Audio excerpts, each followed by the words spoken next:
Captain Ibrahim Traoré, sitting in his private office in Ouagadougou, stared at the stack of reports before him. For months, intelligence had been pouring in documented evidence of foreign companies, particularly Israeli businesses, manipulating local markets, extracting resources, and undermining the sovereignty of African nations. He knew that the moment for decisive action had arrived. Traoré had always envisioned an Africa free from external economic domination. His father had often told him stories of colonial exploitation, how foreign companies profited while local communities suffered. Those memories, coupled with the latest economic intelligence, weighed heavily on his conscience. Today, the responsibility rested squarely on his shoulders.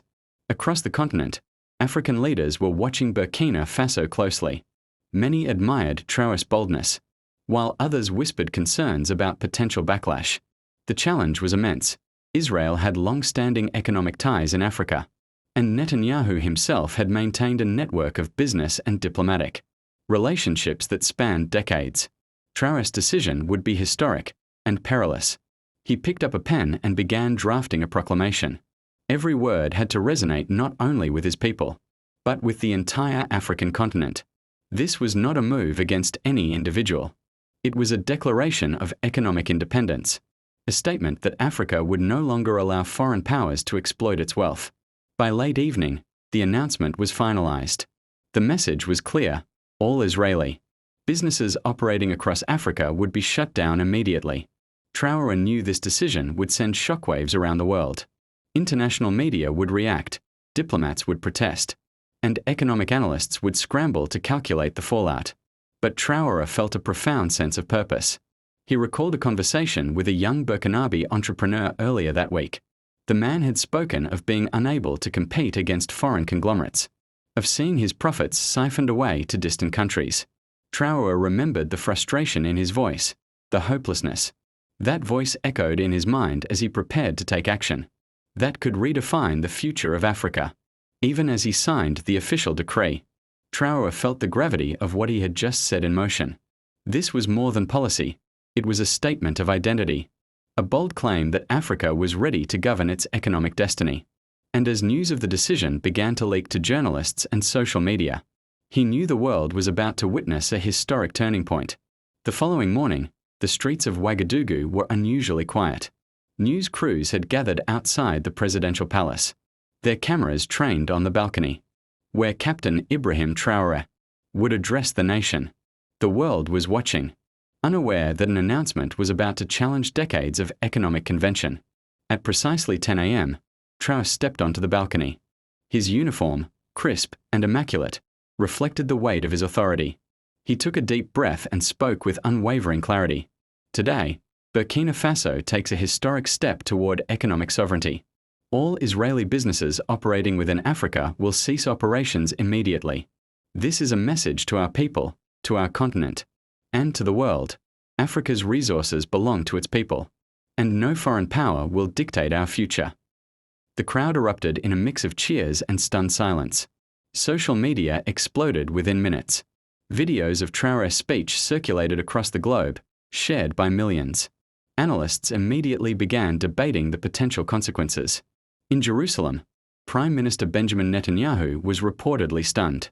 His aides scrambled to understand the ramifications. Israel's investments across Africa were extensive, and this unilateral action threatened billions of dollars in assets. A meeting was convened at the Prime Minister's office, where economic advisors and diplomats urgently assessed strategies to contain the fallout. Meanwhile, in other African capitals, reactions were mixed but intense. Some leaders praised Traoré's bold stance, seeing in it an opportunity to reassert African autonomy. Others feared retaliation, diplomatic, economic, and even security-related. Across the continent, a debate had begun. Was Traoré a visionary? Or had he crossed a dangerous line? Back in Burkina Faso, Traoré remained calm. His decision had been deliberate, calculated, and rooted in years of observation. He understood the risks, but he also recognized the opportunity, a moment to inspire African nations to pursue economic self-determination and reduce dependency on foreign corporations. International media framed the story as Traoré shocks the world, highlighting the unprecedented nature of the move. Economists speculated about supply chain disruptions, potential trade sanctions, and the long-term impact on Israeli-African relations. Yet, beneath the headlines, ordinary citizens in Burkina Faso felt a sense of pride, sensing that their country had taken a stand on the global stage. As night fell over Ouagadougou, Traoré reviewed intelligence reports once again. He knew that action was only the first step. Now began the complex task of managing consequences, building alliances, and ensuring that Africa could weather the storms that would follow. In Jerusalem, the atmosphere inside the Prime Minister's office was tense. Benjamin Netanyahu, usually composed in the face of crises, found himself grappling with a challenge unlike any before. His advisors presented a rapid succession of reports. Israeli-owned businesses across Africa were being shuttered immediately. Supply chains were disrupted, and billions of dollars in investments were now in jeopardy. Netanyahu leaned back in his chair, his mind racing. "This is unprecedented," he muttered, the words barely audible. "No nation has ever taken such a sweeping action against us. We need a strategy, and fast." Diplomatic channels were activated instantly. Ambassadors were summoned, emergency calls were made to African leaders, and contingency plans for Israeli companies were prepared. Netanyahu personally reached out to allies in Europe and the United States, seeking support and coordination. Yet, even among allies, opinions were divided. Some saw Traoré's action as a bold statement of sovereignty, while others feared a domino effect across the continent that could reshape global trade. Meanwhile, across Africa, national leaders convened emergency meetings in Accra, Nairobi, Lagos, and Addis Ababa. Discussions focused on the implications of Burkina Faso's decision. Would closing Israeli businesses weaken regional economies? Or could it inspire a new era of African economic independence? During one summit via secure video conference, several leaders expressed admiration for Traoré's courage. "For too long, our resources have been exploited," said one West African president. "Traoré is showing the continent that we can make independent decisions." Others voiced concern about potential retaliation, trade disruptions, and diplomatic isolation. Back in Ouagadougou, Traoré was aware of the global storm his decision had unleashed. He convened his top advisors, emphasizing the need to maintain stability. "Our goal is economic freedom, not chaos," he said firmly. "We must protect our citizens, support local businesses, and ensure that Africa emerges stronger." Local media captured scenes of citizens discussing the announcement in markets and cafes. Many expressed hope that African entrepreneurs would finally thrive without foreign interference. Economic analysts speculated on the potential rise of homegrown industries and the long-term benefits of greater control over resources. At night, as Traoré reviewed his notes, he considered the magnitude of what had just begun. This was not a temporary measure. It was a declaration of intent. Every conversation, every report, every diplomatic move would shape the future of Africa. And amidst the uncertainty, one truth was clear: the world was watching, and nothing would ever be the same again. Within days, the economic repercussions of Traoré's decision began to manifest. Israeli corporations with extensive operations across Africa faced immediate losses, and stock markets in Tel Aviv fluctuated as investors reacted to the unprecedented disruption. Supply chains for key goods, technology, agriculture, and security equipment were thrown into disarray, forcing rapid contingency planning. Netanyahu, determined to respond without escalating tensions into open conflict, called for a series of emergency meetings with his economic and diplomatic advisors. "We must find a path that preserves our interests, while avoiding alienating the entire continent," he stressed.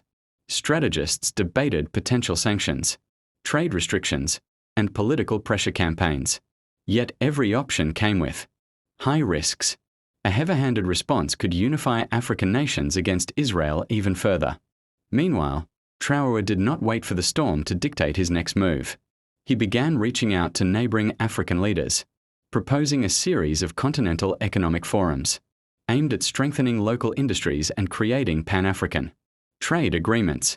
The message was clear: Africa would not be left vulnerable to external manipulation. In Accra, a video conference brought together leaders from West and Central Africa.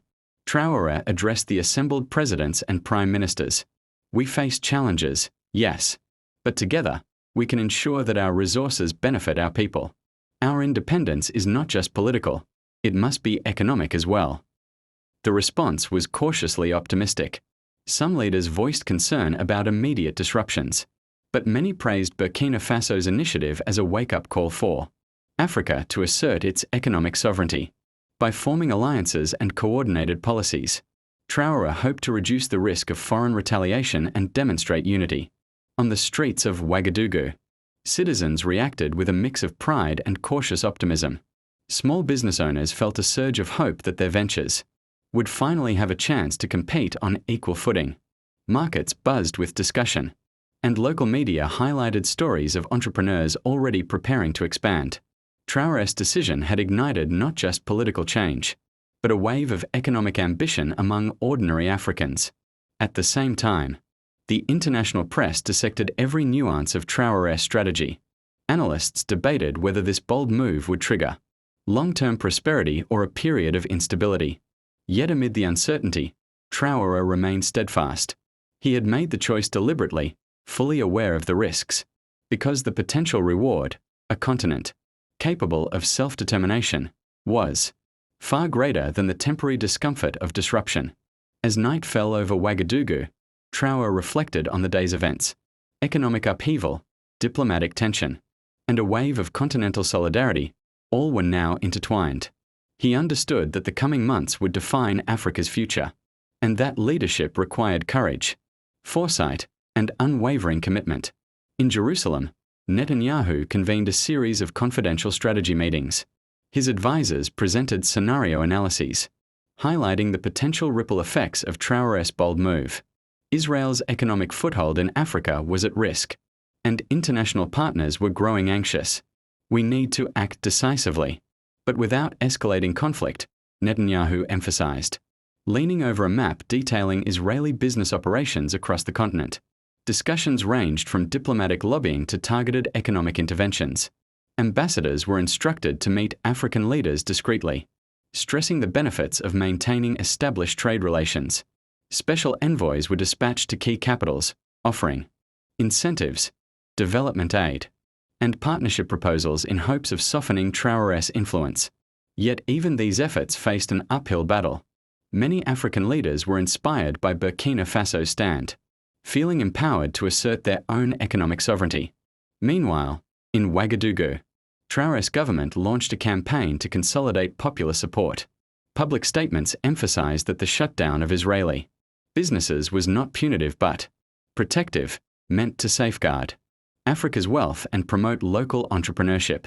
Media campaigns highlighted success stories of small business owners who could now compete on a fairer playing field. Traoré also convened meetings with local industry leaders and young entrepreneurs. "Your success is our mission," he told them. "Africa belongs to Africans, and your innovation and determination will shape our future." The message resonated deeply. Citizens began organizing cooperatives, local markets flourished, and investors who had long hesitated to enter African markets saw new opportunities. Within weeks, the first tangible results of Traoré's policy became evident. Local businesses reported increased sales, and African manufacturing sectors began ramping up production. Neighboring countries observed Burkina Faso's early economic gains and began considering similar protective measures for their own markets. Social media buzzed with optimism, while global news outlets covered the unfolding economic transformation. However, Traoré remained vigilant. He understood that progress would not be linear and that Israel and other foreign powers could attempt countermeasures. Security teams monitored for any economic sabotage or diplomatic interference. Traoré's advisors analyzed trends daily, ready to adjust strategies as necessary. By the end of the month, a sense of cautious optimism permeated Burkina Faso. Traoré's decisive action, once seen as risky, was starting to yield benefits. Citizens were increasingly confident in their nation's direction, and regional leaders were paying close attention. debating whether they too could assert similar measures of economic sovereignty. By early autumn, the global spotlight on Burkina Faso intensified. International media outlets ran headlines portraying Traoré's decision as either a bold assertion of sovereignty or a reckless economic gamble. Op-eds in major newspapers speculated on potential diplomatic isolation and trade disruptions. Analysts debated whether other African nations would follow suit or remain cautious. Israel, increasingly concerned, escalated diplomatic efforts. Envoys traveled to the United Nations, seeking resolutions that would discourage African countries from closing. Israeli businesses, lobbyists attempted to sway international financial institutions to impose subtle pressure, threatening loans or investment incentives. Netanyahu personally communicated with key allies, hoping to create a coalition that could counterbalance Traoré's influence. Yet, within Africa, Traoré's message was resonating more strongly than ever. Recognizing the need to strengthen continental economic independence, he initiated the African Sovereignty Forum, inviting leaders from over 20 nations to discuss strategies for local industry, development, resource management, and trade cooperation. During the first forum, held virtually for security and accessibility, Traoré addressed the participants. Our resources, our labor, and our ingenuity belong to our people. We will no longer allow outside interests to dictate the terms of our growth. Together, we can build an Africa that prospers on its own terms. The forum marked a historic moment. Several countries announced intentions to review foreign business practices within their borders, emphasizing support for domestic entrepreneurs. Trade alliances began forming, and African industrial associations coordinated plans to increase production and reduce dependency on imported goods. On the streets of Ouagadougou, the atmosphere was electric. Citizens celebrated their nation's leadership role, and local business owners reported a significant uptick in activity. Entrepreneurs, empowered by government incentives and a sense of continental solidarity, began exploring innovative solutions and regional partnerships. Meanwhile, international pressure continued. Western media painted a complex picture. Some praised Traoré's visionary leadership, while others warned of potential economic backlash. Yet for the citizens of Burkina Faso and many Africans across the continent, the sense of empowerment outweighed uncertainty. Traoré's decisive action had ignited a movement, sparking discussions of economic self-determination in capitals from Lagos to Nairobi. As the forum concluded, Traoré reflected on the enormity of the moment. Africa was beginning to assert its voice in the global economy, challenging entrenched powers and reshaping traditional alliances. The journey was only beginning, but for the first time in decades, the prospect of true economic independence seemed tangible. By mid-autumn, Israel had initiated a series of countermeasures. Some businesses attempted to restructure ownership through subsidiaries or partnerships to circumvent the shutdowns, while others sought diplomatic channels to negotiate limited exceptions. Netanyahu personally oversaw the coordination of these strategies, emphasizing precision and discretion to avoid further inflaming African sentiment. Despite Israel's efforts, Traoré's government remained resolute. He expanded the African Sovereignty Forum to include economic advisors, trade experts, and leading entrepreneurs. His vision was clear: to create an integrated network of African industries, capable of producing essential goods, reducing dependency on foreign imports, and fostering innovation. Government-backed initiatives included investment, incentives for local manufacturers, simplified licensing procedures for new businesses, and partnerships with regional trade associations. Traoré frequently addressed the nation through media broadcasts, emphasizing that economic freedom was inseparable from political independence. Citizens were inspired, viewing their president as a guardian of both dignity and prosperity. Meanwhile, cracks began appearing in international relations. Western governments, while careful not to overtly oppose Burkina Faso, expressed concern over potential disruptions to multinational trade. The United Nations convened a special committee to examine the economic fallout, and some foreign investors began warning of possible divestments. Analysts cautioned that Africa could face a short-term economic slowdown, but others argued that the long-term benefits of self-reliance outweighed the risks. Across Africa, the impact of Traoré's initiatives was becoming visible. Entrepreneurs in Ghana, Nigeria, and Kenya reported growth in domestic production and trade within the continent. Collaborative projects were forming, from agricultural cooperatives to technology startups, signaling a shift toward a more self-sufficient and interconnected African economy. In Ouagadougou, Traoré walked through bustling markets, observing firsthand the energy and optimism his policies had fostered. Citizens greeted him with gratitude and admiration. Local media ran stories of small businesses thriving, emphasizing the tangible benefits of his leadership. Yet Traoré understood that vigilance was essential. Economic independence required constant attention, strategy, and adaptation to potential external pressures. As night fell, global observers noted a subtle but undeniable shift. Traoré's decisions had ignited not only economic restructuring but also a broader conversation about African sovereignty. For the first time in decades, many leaders and citizens across the continent were openly questioning long-standing foreign influence and exploring the potential for a new era of self-determination. As autumn deepened, Traoré moved swiftly to implement continental economic projects. He announced the formation of the Pan-African Industrial Alliance, designed to coordinate production, resource management, and trade among member nations.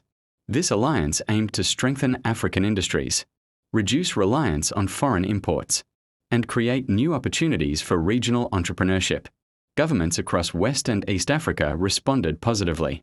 Investment in local manufacturing surged, infrastructure projects were accelerated, and cooperative trade agreements were signed. Traoré personally oversaw strategic planning, ensuring that the initiatives aligned with the overarching goal of economic independence. Citizens and entrepreneurs were energized, viewing the alliance as a historic opportunity to reclaim Africa's wealth and resources. Meanwhile, Netanyahu faced mounting pressure. Israeli businesses continued to suffer from the shutdowns, and global media increasingly portrayed Traoré as a visionary challenging long-standing international power structures. In response, Israel escalated its diplomatic lobbying, emphasizing potential economic consequences and offering development incentives to nations hesitant to join the Pan-African Initiative. Analysts predicted that the coming months would determine whether Israel could mitigate the impact or whether Africa's collective economic autonomy would solidify. Despite the international pressure, Traoré remained resolute. He met with local leaders, industrialists, and regional officials to discuss strategies for maintaining stability, supporting businesses, and protecting citizens from potential economic shocks. Our unity and resilience will define our future, he asserted. Africa's independence is not negotiable. Early signs of tension emerged on the global stage. Stock markets experienced fluctuations as investors recalibrated their positions, and some multinational corporations began considering divestment or restructuring. Yet within Africa, optimism persisted. Communities rallied around local industries. Cross-border partnerships flourished, and the first Pan-African trade agreements were operational, setting a precedent for continental collaboration. Traoré's vision was beginning to take shape, a continent not dependent on foreign powers, capable of controlling its resources, and committed to fostering local prosperity. The message was clear, and Africa's momentum was undeniable. The world watched, uncertain whether it would resist or adapt to this unprecedented shift in economic and political power. By nightfall, Ouagadougou buzzed with activity. Citizens celebrated new opportunities, while analysts around the world attempted to predict the trajectory of the unfolding African economic revolution. Traoré, standing atop the balcony of the presidential palace, gazed over the city with determination. He understood that the road ahead would be challenging, but the foundation for a new era of African sovereignty had been firmly laid. By early winter, Traoré's initiatives had begun to inspire a broader movement across Africa. The Pan-African Industrial Alliance expanded its membership, attracting nations from North, East, and Southern Africa. New cooperative agreements were signed, focusing on shared technological innovation, agricultural development, and regional manufacturing. Traoré's leadership became synonymous with African resilience and economic sovereignty. In Jerusalem, Netanyahu convened another round of high-level meetings, The Israeli Prime Minister recognized that the situation required both finesse and innovation. New strategies were proposed, including targeted investments, joint ventures with select African nations, and lobbying international financial institutions to exert pressure on governments, considering further alignment with Traoré's initiatives. Despite these external pressures, Traoré's popularity soared. Citizens across Burkina Faso and neighboring countries lauded his vision. Media campaigns celebrated local entrepreneurs, highlighting success stories of business owners, now thriving in an economy less dominated by foreign influence. Public sentiment became a powerful force. Traoré's policies were no longer just government directives, they were embraced by the people themselves. Traoré also launched educational initiatives to ensure the next generation of African leaders and entrepreneurs would be prepared to sustain economic independence. Scholarships, training programs, and workshops were established, creating a pipeline of skilled professionals ready to contribute to Africa's self-sufficient future. Meanwhile, international analysts monitored the continent's growing cohesion. Economists noted that, despite short-term disruptions, African economies were showing signs of diversification, innovation, and internal trade growth. Political commentators emphasized that Traoré's leadership represented a paradigm shift in global economic relations, challenging centuries-old power dynamics. On the streets, citizens' enthusiasm was palpable. Markets bustled with activity, regional trade increased, and communities celebrated newfound opportunities. Traoré often visited these locales personally, reinforcing his message of empowerment and solidarity. Africa must chart its own course. He reminded citizens, and together, we will ensure our prosperity and dignity are never compromised again. By the end of the season, the combined economic and political signals sent by Africa were unmistakable. Traoré had not only implemented decisive policies within Burkina Faso but had also catalyzed a continental movement that demanded recognition. The world, and particularly Israel, faced a new reality. Africa was asserting its economic and political voice with unprecedented unity and strength. By the onset of the new year, the global landscape had shifted dramatically. Israel's repeated attempts to counter Burkina Faso's policies, ranging from targeted diplomatic pressure to financial incentives, had largely failed. Netanyahu, facing the reality that the African continent was coalescing around Traoré's vision, acknowledged privately that conventional strategies were insufficient. In Africa, the Pan-African Industrial Alliance had matured into a robust network of cooperation, joint ventures, shared technology platforms, and integrated supply chains began to stabilize markets and create tangible economic benefits. Countries that had once relied heavily on foreign corporations now cultivated homegrown industries, and regional trade flourished. Traoré's initiatives had sparked a wave of self-reliance that extended beyond economics into politics and culture, redefining Africa's role on the global stage. Citizens from Ouagadougou to Nairobi celebrated the tangible results of the reforms. Local businesses expanded, unemployment decreased, and youth engagement in entrepreneurship surged. Educational initiatives ensured a new generation of skilled professionals, prepared to sustain and grow the continent's independence. Social media buzzed with stories of empowerment, with ordinary Africans sharing examples of how Traoré's policies had transformed their communities. Even international observers could not ignore the impact. Analysts acknowledged that Traoré had changed the narrative. Africa was no longer a passive recipient of foreign influence, but an active participant in global economics and politics. The world began to adapt, forging new partnerships that recognized African agency and leadership. Netanyahu's final attempts at influence were symbolic at best. While Israel maintained some business interests, the continent's collective resolve had rendered any unilateral control impossible. The balance of power had shifted. Africa's voice was no longer fragmented. It was unified, assertive, and increasingly self-sufficient. Traoré, reflecting on the journey, understood the enormity of what had been accomplished. From a single, decisive proclamation closing foreign-owned businesses to the establishment of a continental alliance, fostering independence and prosperity, His leadership had reshaped the trajectory of an entire continent. The legacy was clear. Africa would chart its own future, guided by its people, its resources, and its collective determination. Standing once again on the balcony of the presidential palace in Ouagadougou, Traoré looked over a bustling city filled with energy, hope, and opportunity. The cheers of the people below were not just for him.